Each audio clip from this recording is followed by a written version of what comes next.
अस्सलाम वालेकुम guys, welcome back. आप देख रहे हैं मेरा YouTube channel travel guide with Tayyab. आज का जो हमारा टॉपिक है वो है बैगेज के हवाले से। आज हम बैगेज पर डिटेल में बात करेंगे। अभी मजा आएगा ना भिड़ो।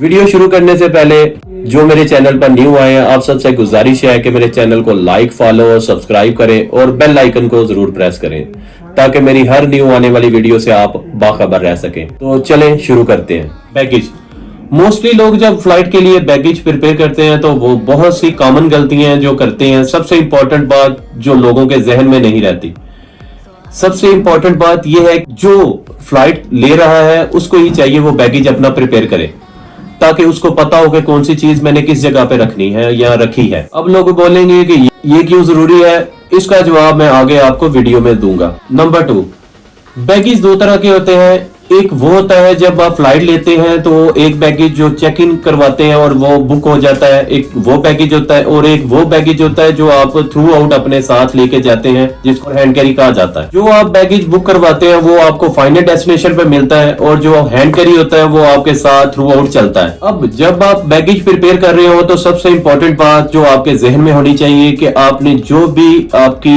इंपॉर्टेंट चीजें हैं जैसा कि मोबाइल है, ज्वेलरी है, जो आपकी वैल्यूएबल आइटम्स है, वो आपको चाहिए कि आप हैंड कैरी में उसको एडजस्ट करें, ना कि बुक लगेज में। और कोशिश करें कि जो टूटने वाला सामान है वो भी कोशिश करें कि आप हैंड कैरी में रखें। अगर हैंड कैरी में नहीं आ सकता तो आप उसको बुक लगेज में रख सकते हैं।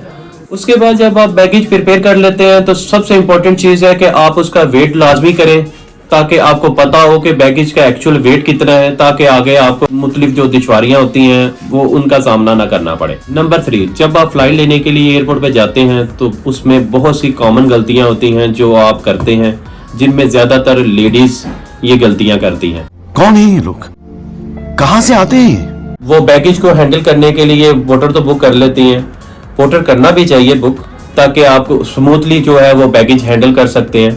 पर उसमें जो कॉमन गलतियां वो ये होती हैं कि आप जब पोर्टर बुक कर लेते हैं तो उसके ऊपर ही रिलायबल हो जाते हैं। बैगेज कहाँ होता है, पोर्टर कहाँ होता है और पैसेंजर जो है वो किस जगह पे होता है। ये जो बैगेज है वो आपकी कस्टडी में होना चाहिए। चाहे आपने पोर्टर कर लिया है तब भी आपकी कस्टडी में ही होना चाहिए, आपकी निगरानी में बैगेज होना चाहिए। ये जो बैगेज है वो चाहे पोर्टर कैरी कर रहा है चाहे आप खुद कैरी कर रहे हैं, वो हर हालत में जो रिस्पॉन्सिबिलिटी है वो आपकी है। और अगर उसमें कुछ मामलात होते हैं तो वो जिम्मेदार उसके आप खुद होंगे। सबसे पहली बात, एयरपोर्ट पर कभी भी आप किसी पे ट्रस्ट ना करें और किसी का सामान जो है वो आप कैरी ना करें।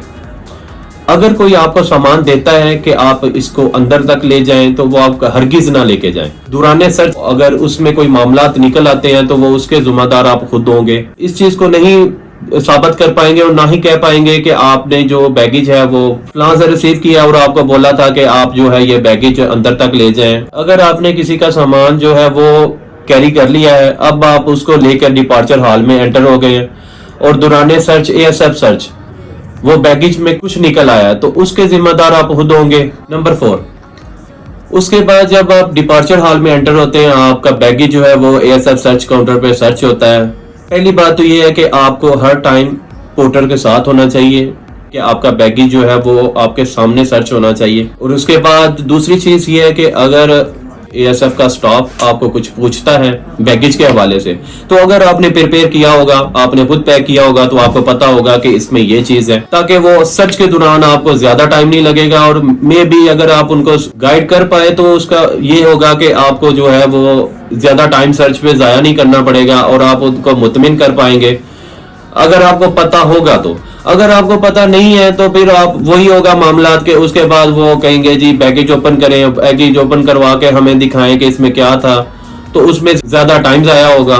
जोर जोर से बोल के लोगों को स्कीमें बता दे। नंबर 5, जब आप बैगेज घर में आप प्रिपेयर कर लेते हैं फ्लाइट लेने के लिए तो सबसे इंपॉर्टेंट चीज आपको जो है चाहिए कि आप सबसे पहले उसकी पिक्चर ले लें। और उसके बाद जब आप एयरपोर्ट पे जाते हैं तो रैपिंग करवाते हैं, तो रैपिंग करवाने के बाद जब चेक इन काउंटर पे आते हैं तब भी उसकी पिक्चर लेनी चाहिए चेक इन काउंटर पे। और जब आप बैगेज रैपिंग करवाते हैं तो सबसे इंपॉर्टेंट चीज, बहुत सारे लोग ऐसे हैं कि उनका बैगेज जो है वो मिसप्लेस हो जाता है, चेंज हो जाता है।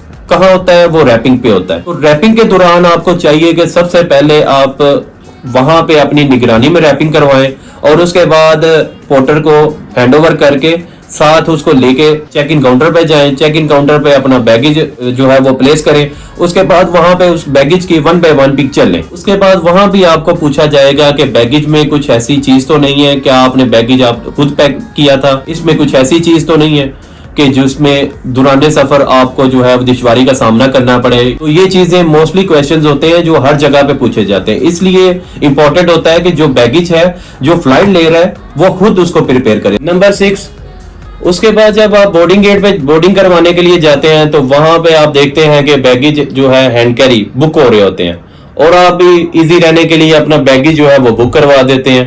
हालांकि आपको सबसे पहले सोचना चाहिए कि दुराने सफर जो हैंड कैरी है आपका, इसमें कुछ ऐसी चीजें तो नहीं जो आपने दुराने सफर इस्तेमाल करनी है। या दूसरी चीज, सबसे इंपॉर्टेंट चीज, इसमें कोई वैल्यूएबल आइटम वगैरह तो नहीं है, ज्वेलरी है, गोल्ड है, मोबाइल है, ठीक है, इस तरह की चीजें तो नहीं है। अगर तो आपकी ज्वेलरी वगैरह या वैल्यूएबल आइटम वगैरह उसमें है तो आपको चाहिए कि आप हैंड कैरी कभी भी बुक ना करवाएं। और ये क्वेश्चन मोस्टली बोर्डिंग गेट पे स्टाफ जो है वो आपसे पूछ भी रहा होता है और लाजमी पूछता है कि बुक करवाने से पहले कि आपने ये जो बैगेज है या हैंड कैरी बुक करवा रहे हैं, आपने दुराने सफर इसमें कुछ ऐसी चीजें तो नहीं है जो इस्तेमाल करनी है, या इसमें कोई वैल्यूएबल आइटम वगैरह तो नहीं है, तब भी बुक नहीं करेंगे। आपको कहेंगे कि आप इसमें से वो वैल्यूएबल आइटम वगैरह वो निकाल लें, उसके बाद हम बुक करेंगे। तो दोस्तों, उम्मीद है आज की वीडियो आपके लिए इंपॉर्टेंट रही होगी।